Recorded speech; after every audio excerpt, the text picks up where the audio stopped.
اللہ تعالیٰ جل شانہ نے ارشاد فرمایا والذین اذا انفقوا لم یسرفوا ولم یقتروا وکان بین ذلک قواما، کہ یہ لوگ جن کی نشانی اللہ بیان فرماتا ہے جو اللہ کے بندے ہیں، عباد الرحمن ہیں، ارشاد فرماتا جب وہ خرچ کرتے ہیں تو پھر فضول خرچی نہیں کرتے اور بخل بھی نہیں کرتے، اور اس کے جو درمیان والا راستہ ہے اسی راستے کو اپناتے ہیں۔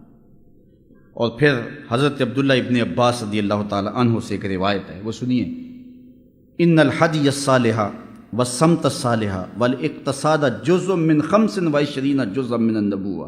حضور علیہ السلام نے 3 چیزوں کے بارے فرمایا، ان میں سے ایک چیز الاقتصاد، میانہ روی، اعتدال کا راستہ۔ حضور نے فرمایا یہ نبوت کا 25واں حصہ ہے۔ یہ نبوت کا کتنا حصہ ہے؟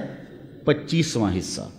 اور ایک اور روایت جو حضرت ابن عمر رضی اللہ تعالی عنہ سے مروی ہے، حضور نبی رحمت صلی اللہ علیہ وسلم نے ارشاد فرمایا الاقتصاد فی النفقہ نصف المعیشہ، کہ نفقے میں، نان و نفقے میں، گھر کے خرچ میں میانہ روی اختیار کرنا آدھی معیشت ہے۔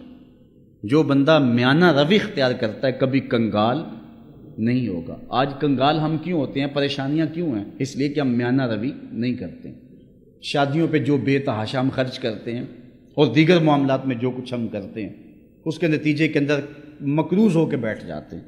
اور ایک امیر آدمی اس کے اخراجات اس اعتبار سے ہیں، ایک غریب آدمی بھی 2-3 لاکھ میں شادی کرتا ہے اور امیر آدمی جو ہے 25-30 لاکھ میں کرتا ہے۔ معاملہ تو وہیں آ گیا، مصیبت بنی ہوئی ہے۔ تجاوز کیا حد سے، اعتدال کے راستے کو چھوڑا تو مصیبت بن گئی۔